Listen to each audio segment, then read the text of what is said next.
नमस्कार दोस्तों, आज हम बात करेंगे विजयनगर साम्राज्य 1336 से 1652 ईस्वी तक। 1336 से 1652 ईस्वी तक विजयनगर साम्राज्य के बारे में।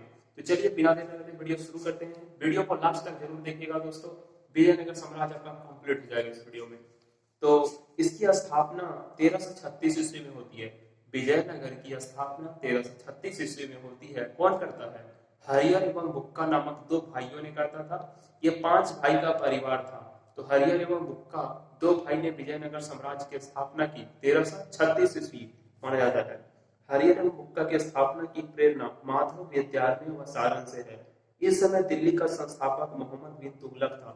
जब दोस्तों विजयनगर साम्राज्य का स्थापना हुआ था 1336 ईस्वी में, उस समय दिल्ली का जो सुल्तान था वो मोहम्मद बिन तुगलक था। राजधानी दोस्तों अलमोंडी, विजयनगर, पेनकोंडा, चंद्रगिरी थी। खंडहर विजयनगर साम्राज्य की प्राचीन राजधानी हम्पी थी। खंडहर था विजयनगर साम्राज्य है और उसकी राजधानी हम्पी थी। हम्पी, ठीक है, कर्नाटक, तुंगभद्रा नदी के किनारे, जिसका पहला सर्वेक्षण मानचित्र कॉलिन मैकेंजी ने 1800 ईस्वी में तैयार किया। कुछ बात करेंगे जैसे मध्ययुगीन हिंदू साम्राज्य ने गौरव का प्रतीक विजयनगर की काली, कर्नाटक विजयनगर के शासक स्वयं को राय कहते थे। विजयनगर के शासक स्वयं को राय कहते थे। विजयनगर पर शासन करने वाले जैसे राजवंश के बारे में बात करें तो संगम वंश होता है, सालू वंश होता है, तुलु वंश होता है, अरावड़ी वंश होता है। जैसे संगम वंश 1336 से 1485 ईस्वी हरियर एवं बुक्का नामक दो भाइयों ने किया। उसके बाद आता है सालू वंश 1485 से 1505 ईस्वी नरसिंह सालू ने किया। तुलु वंश की स्थापना होती है 1505 से 1565। तुलु वंश चलता है 1505 से 1565 और वीर नरसिंह ने इसकी स्थापना किया। ठीक है। अरावड़ी वंश 1570 से 1652 तिरुमल माना जाता है। हरिहर प्रथम के बारे में बात करें तो हरिहर प्रथम ने कृष्णा नदी के दक्षिणी तट पर विजयनगर साम्राज्य की स्थापना की। कृष्णा नदी के विजयनगर में कृष्णा नदी के दक्षिणी तट पर विजयनगर साम्राज्य की स्थापना की हरिहर प्रथम ने। उसके बाद स्थापना की एवं देवता के प्रतिनिधि के रूप में राज्य स्थापित करने का दायित्व लिया। देवता के प्रतिनिधि के रूप में राज्य स्थापित करने का नेतृत्व लिया हरिहर प्रथम ने। हरिहर प्रथम 1336 से 1356 ईस्वी 20 साल के बाद उसका भाई आया। कौन? बुक्का प्रथम, और वो शासक बना। दोस्तों वह वेदमार है प्रतिष्ठापक, उसकी उपाधि थी वेदमार प्रतिष्ठापक। उसके बाद बुक्का प्रथम ने चीन में दूत मंडल भेजा। बुक्का प्रथम ने चीन में दूत मंडल भेजा और इसने 1356 से 1377 19 साल तक शासन किया। हरिहर तृतीय 1377 से 1404 बुक्का प्रथम के बाद 27 साल बाद विजयनगर की गद्दी पर बैठा और इसने राजाधिराज और राज परमेश्वर की उपाधि धारण की। बहमनियों से गोवा को छीन लिया। ठीक है, हरिहर तृतीय ने बहमनियों से गोवा को छीना। अब बात करते हैं, इसने मुस्लिम राज्यों से गोवा, चो तथा दाभोल बंदरगाह पर विजय प्राप्त की। बुक्का राय प्रथम के पुत्र कंपाना की पत्नी गंगा देवी ने अपनी कृति मदुरा विजयम में अपने पति के विजय अभियानों का वर्णन किया है। ठीक है, सुनिएगा। बुक्का राय प्रथम के पुत्र कंपाना की पत्नी गंगा देवी ने अपने कृति मदुरा विजय में अपनी पति के विजय की अभियानों का वर्णन किया है। बुक्का प्रथम। और उसके बाद है सायनाचार्य हरिहरद्वितीय का प्रधानमंत्री था। जो सायनाचार्य था वो किसका किसका प्रधानमंत्री था? तो हरिहरद्वितीय का प्रधानमंत्री था सायनाचार्य। उसके अभिलेख में माधव विद्यालय का सर्वोच्च प्रकाश का अवतार कहा गया है। माधव विद्यालय को सर्वोच्च प्रकाश का अवतार कहा गया है। देवराय प्रथम की बात करते हैं। देवराय प्रथम 1406 से 1420 ईस्वी 22 ईस्वी तक आता है। 1406 से 1422 ईस्वी तक राज करता है। कौन? देवराय प्रथम। इसके बारे में बात करें तो यह हरिहर तृतीय के बाद शासक बना। हरिहर तृतीय के बाद शासक बना। इसके समय बहमनी शासक ताजाउद्दीन फिरोज शाह से इसे हारना पड़ा और इतालवी यात्री निकोलो कॉन्टी ने इसके शासनकाल को 1420 ईस्वी में विजयनगर की यात्रा की। निकोला कॉन्टी देवराय प्रथम के शासनकाल में यात्रा किया था। देवराय प्रथम ने तुंगभद्रा नदी पर बांध बनाकर कृषि के विकास किया। देवराय प्रथम ने तुंगभद्रा नदी पर कृषि के विकास किया। ठीक है, एवं लंबी नहर और पुलिया का भी निर्माण किया। तो तुंगभद्रा नदी पर बांध किसने बनाया? देवराय प्रथम के शासनकाल में बना। देवराय द्वितीय 1422 से 1446। देवराय द्वितीय, इसकी उपाधि गज पटेकर थी। तो देवराय द्वितीय की उपाधि क्या थी? गज पटेकर थी। दोस्तों इसे इंद्र का अवतार माना जाता है। देवराय द्वितीय को इंद्र का अवतार माना जाता है। इसने तुर्की धनुर्धरों तथा मुसलमानों की बड़ी संख्या में अपनी सेना में भर्ती किया तथा राज्य में इसके मस्जिदें बनवाई। और राज्य में मस्जिदें बनाई कौन? देवराय द्वितीय के शासनकाल में। देवराय द्वितीय ने अपने सिंहासन में एक और कुरान और एक गीता वेद रखता था। देवराय द्वितीय के काल में ईरान का शासक मिर्जा शाहस तथा दूत अब्दुल रज्जाक ने विजयनगर की यात्रा की। देवराय द्वितीय का दरबारी कवि कौन था? दिन दीमा था। तो देवराय द्वितीय का दरबारी कवि दिन दीना था। दोस्तों बात करते हैं तेलुगु के प्रसिद्ध कवि जो श्रीनाथ थे। उसने श्रीनाथ ने दिन दीमा का सहस्रार्थ पराजित किया तथा देवराय द्वितीय से कवि सार्वभौम की उपाधि प्राप्त की। अब बात करते हैं मल्लिकार्जुन प्रौढ़ देवराय 1446 से 1465 ईस्वी। मल्लिकार्जुन प्रौढ़ देवराय 1446 से 1465 ईस्वी। देवराय द्वितीय के बाद यह शासन पर बैठा। देवराय द्वितीय के बाद यह शासन पर बैठा कौन? मल्लिकार्जुन प्रौढ़ देवराय 1446 से 1465 ईस्वी। इसके समय महुआन नामक चीनी यात्री विजयनगर आया था। तो मल्लिकार्जुन प्रौढ़ के समय महुआन नामक चीनी यात्री कहाँ? विजयनगर पर आया था। संगम वंश का अंतिम शासक कौन? विरूपाक्ष द्वितीय था। संगम वंश का अंतिम शासक विरूपाक्ष द्वितीय 1465 से 1450 ईस्वी। इसके समय में बहमनियों ने गोवा, दामूल, चोल बंदरगाहों समेत पश्चिमी तट पर अधिकार कर लिया। संगम वंश के राजाओं ने जल संरक्षण हेतु दोस्तों कलमपुरम नामक जलाशय का निर्माण किया। तो कलमपुरम नामक जलाशय का निर्माण कौन किया? संगम वंश का अंतिम शासक विरूपाक्ष द्वितीय था। अब सालू वंश 1485 से 1505। 1485 में सालू नरसिंह ने एक नए राजवंश सालू वंश 1485 से 1505 की स्थापना की। ठीक है, 1485 में सालू नरसिंह ने एक नए राजवंश सालू वंश की स्थापना की। 1485 से 1505। नरसिंह सालू के दो पुत्र थे जो सालू वंश की स्थापना किया था। तो उसके बारे में हम बात करेंगे। कौन कौन दो पुत्र थे? तिम्मा और अम्मादी नरसिंह। नरसिंह सालू की मृत्यु के बाद उसके पुत्रों के संरक्षण रूप में नरेश नायक के सत्ता का उपभोग किया। नरसा नायक के पुत्र वीर नरसिंह ने इम्माड़ी नरसिंह की हत्या करके तुलुक राजवंश की नींव डाली। तुलुक वंश 1505 से 1565। तुलुक राजवंश 1505 से 1565। वीर नरसिंह ने 1505 से 1509 ईस्वी तक शासन किया। वीर नरसिंह ने 1505 ईस्वी से 1509 ईस्वी तक शासन किया। उसके बाद उसके विवाहकर को समाप्त कर दिया था। तुलुक वंश ने विवाहकर को समाप्त कर दिया था। तुलुक वंश जो 1505 से 1565 ईस्वी तक शासन किया, उसने विवाहकर को समाप्त कर दिया था। दोस्तों कृष्ण देवराय 1509 से 1529 ईस्वी। ठीक है, 1509 से 29 ईस्वी कृष्ण देवराय। वीर नरसिंह के बाद उसका छोटा भाई कृष्ण देवराय शासक बना 1505 से 29 ईस्वी। इसने आंध्र भोज, यवनराज स्थापनाचार्य जैसी उपाधियां धारण की। यवनराज स्थापनाचार्य जैसी उपाधियां धारण की। कौन? कृष्ण देवराय। दोस्तों यह तुलुक वंश का महान शासक था कृष्ण देवराय।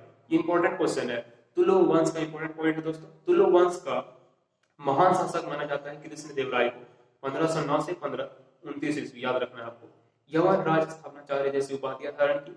यह तुलुक वंश का महान शासक था। कृष्ण देवराय बाबर का समकालीन था। जो कृष्ण देवराय महान शासक था, यह बाबर का समकालीन था। इसके समय में एडवर्डी बारबोसा एवं डोमिंगो पायस जैसे विजयनगर की यात्रा की। इसके समय में दोस्तों एडवर्डी बारबोसा तथा डोमिंग पायस ने विजयनगर की यात्रा की।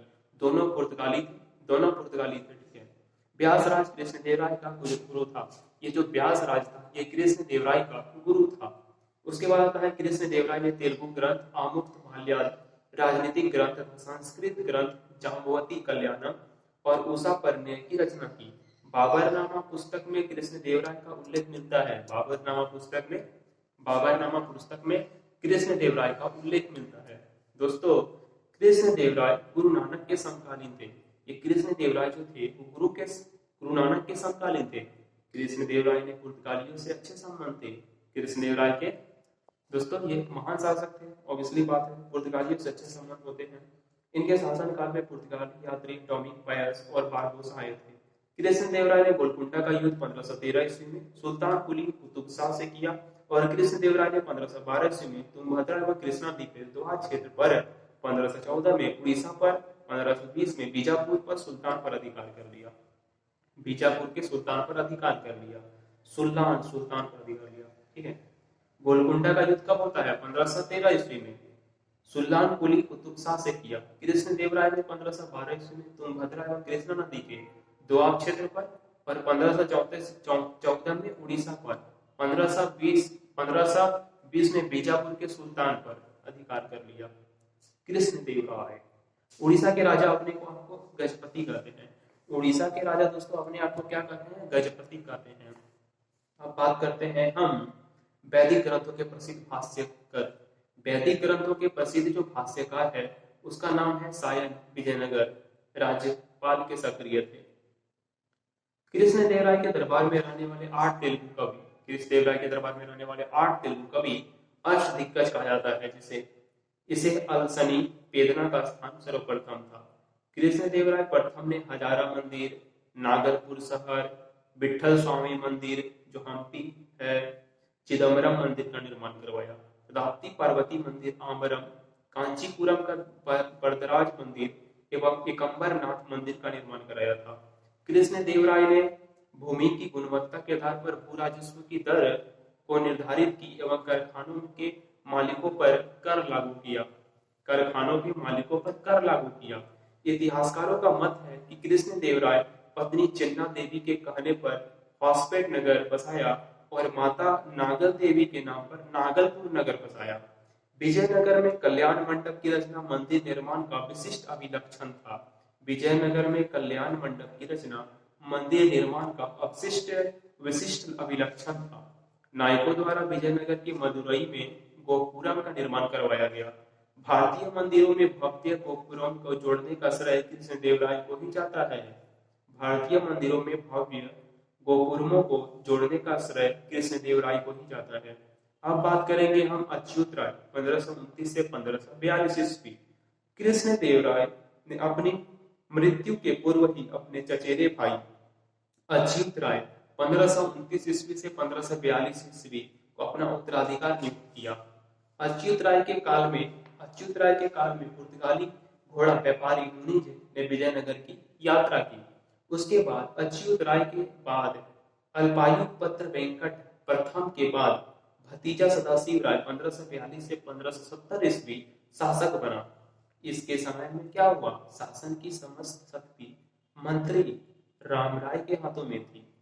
इसी के शासनकाल में प्रसिद्ध तालीकोटा का युद्ध होता है, राक्षस तंगड़ी जिसे कहते हैं।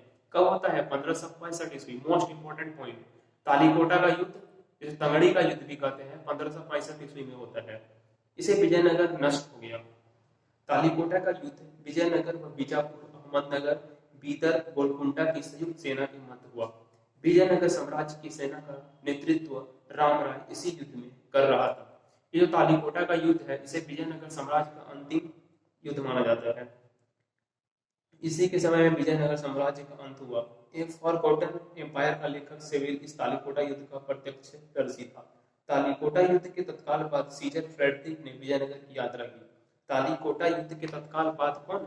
सीजर फ्रेडरिक ने विजयनगर की स्थापना की थी। उसके बाद सदाशिव के बाद तिरुमल, सदाशिव राय के बाद दोस्तों तिरुमल ने अच्युत राय का साला, जो अच्युत राय का साला था कौन? सदाशिव राय। ठीक है, सदाशिव राय। उसके बाद है पतनशील कर्नाटक राज्य का उद्धारक कहा जाता है। सदाशिव राय के बाद तिरुमल अच्युत राय साला 1570 से 1572 में अरावली वंश की स्थापना की। उसे पतनशील कर्नाटक राज्य का उद्धारक कहा गया है। वेंकटद्वितीय रंगाद्वितीय 1586 से 1614 ईस्वी अरावली वंश का महान शासक था। ठीक है, आर्विडु वंश का महान शासक था। कौन था? वेंकटद्वितीय या रंगाद्वितीय। और इसने चंद्रगिरी को अपनी राजधानी बनाया। वेंकटद्वितीय या रंगाद्वितीय ने अपनी चंद्रगिरी को अपनी राजधानी बनाया। चंद्रगिरी का महान शासक था। आर्विडो वंश महान शासक था, इसने चंद्रगिरी को अपनी राजधानी बनाया। चंद्रगिरी किला आंध्र प्रदेश में है। चंद्रगिरी किला कहाँ पे है? आंध्र प्रदेश में।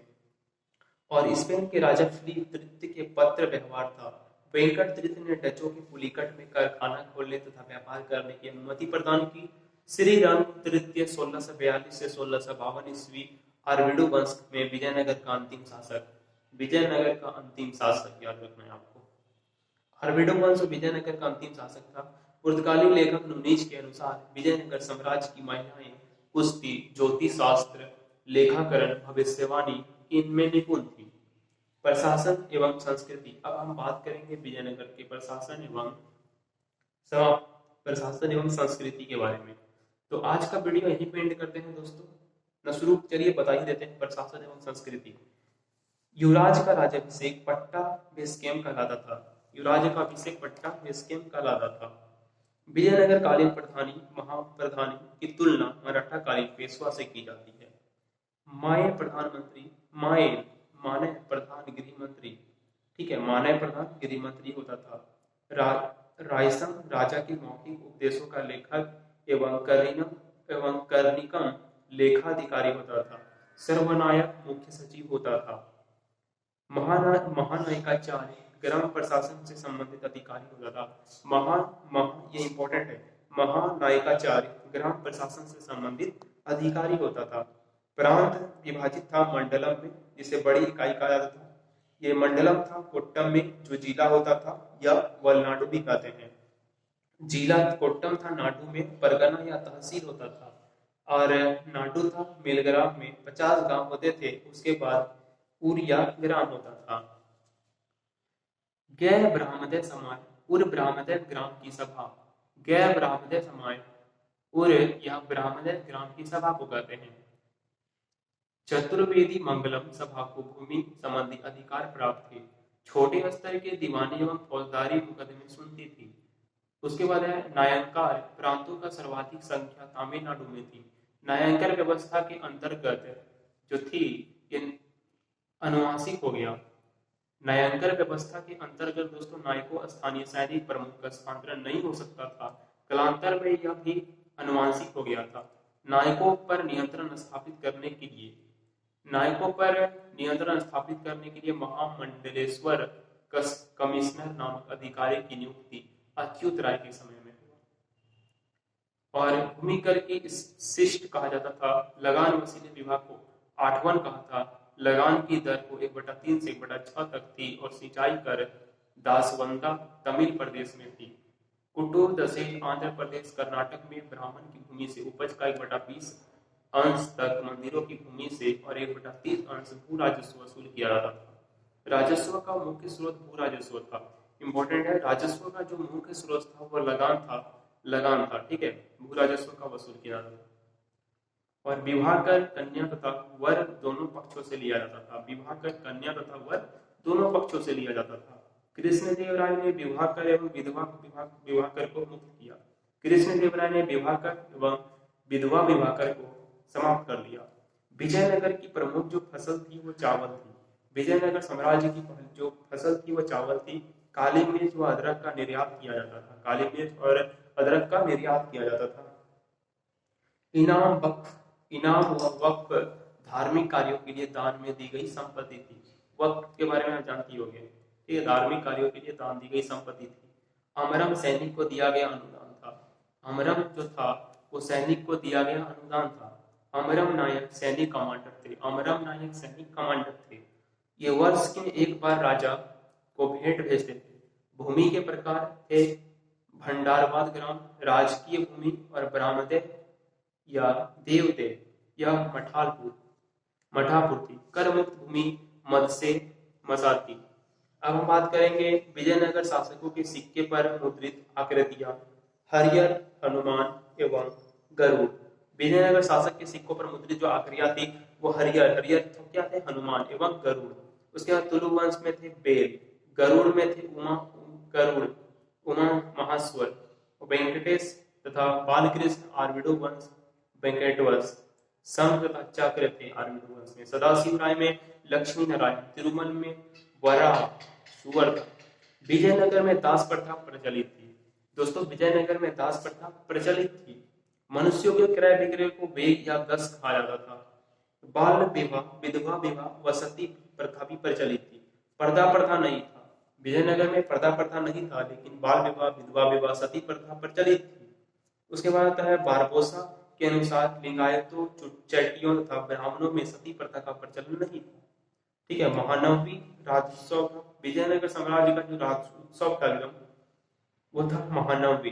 यक्षगान नृत्य परंपरा का विकास विजयनगर में ही हुआ था। विजयनगर के शासक सेव विरूपाक्ष उपासक थे। विजयनगर के शासक सेव विरूपाक्ष उपासक थे। बाद में वैष्णव धर्मान्युल आय हो गए। सभी राजकीय आदेशों में कन्नड़ लिपि में श्री विरूपाक्ष शब्द अंकित होता है। सभी राजकीय आदेशों पर, ठीक है, कन्नड़ लिपि में श्री विरूपाक्ष शब्द अंकित होता है। कन्नड़ लिपि में शासक देवताओं के गहन संबंधी सांकेतक के मुद्र हिंदू सूत्र रानी का प्रयोग करते हैं। विजयनगर साम्राज्य में नंदिनी गढ़ी लिपि का प्रयोग होता है। पेंदन को तेलुगु व आंध्र कविताओं के पितामह की उपाधि प्राप्त थी। पेंदन को तेलुगु व आंध्र कविताओं का पितामह का उपाधि प्राप्त थी। उसकी प्रमुख रचनाएं हैं मनुचरितम, सर्वचरित, संभव तथा हरि कथा सार। अब हम बात करेंगे विजयनगर साम्राज्य की 15वीं शताब्दी में यात्रा निकोलो द फोंटी, इतालवी व्यापारी अब्दुल रज्जाक, हारस राजदूत जिसे कहते हैं, अफान अवसीनी की तरह रूसी व्यापारी था। 16वीं शताब्दी में दुआर्ते बारबोसा, डोमिंगो पायस तथा पुर्तगाली फॉर्ने नुनीज ने थी। फारस के राजदूत अब्दुल रज्जाक ने कालीकट में स्थित दुर्ग की 7 पंक्तियां का उल्लेख किया है। डोमिंगो पेज ने विजयनगर साम्राज्य की बाजार व्यवस्था का विस्तार से वर्णन किया। विजयनगर साम्राज्य में मैसूर राज्य का उदय हुआ। विजयनगर साम्राज्य में मैसूर राज्य का उदय हुआ। दोस्तों अब हम बात करेंगे विजयनगर की खोज व संरक्षण की प्रमुख घटनाएं। जैसे 1800 ईस्वी में कॉलिन मैकेंजी द्वारा विजयनगर की यात्रा किया गया। 1800 ईस्वी में कॉलिन मैकेंजी द्वारा विजयनगर की यात्रा किया गया। 1856 ईस्वी में अलेक्जेंडर ग्रेनेली द्वारा हम्पी के पुरातत्व अवशेषों के विस्तृत चित्र लाए गए। 1876 में पुरास्थल की मंदिरों की दीवारों के अभिलेख का JF फ्लीट द्वारा प्रलेखन आरंभ हुआ। 1902 में जॉन मार्शल के अधीन संरक्षण कार्य आरंभ हुआ। तो ये रहे विजयनगर साम्राज्य के बारे में। दोस्तों क्या सीखे इस वीडियो से कमेंट्स बॉक्स में जरूर बताइए, और इसी तरह के वीडियो देखने के लिए चैनल को सब्सक्राइब कीजिए ताकि आने वाले इसी तरह के कंटेंट मिस न हो। धन्यवाद दोस्तों, मिलते हैं अगले वीडियो में।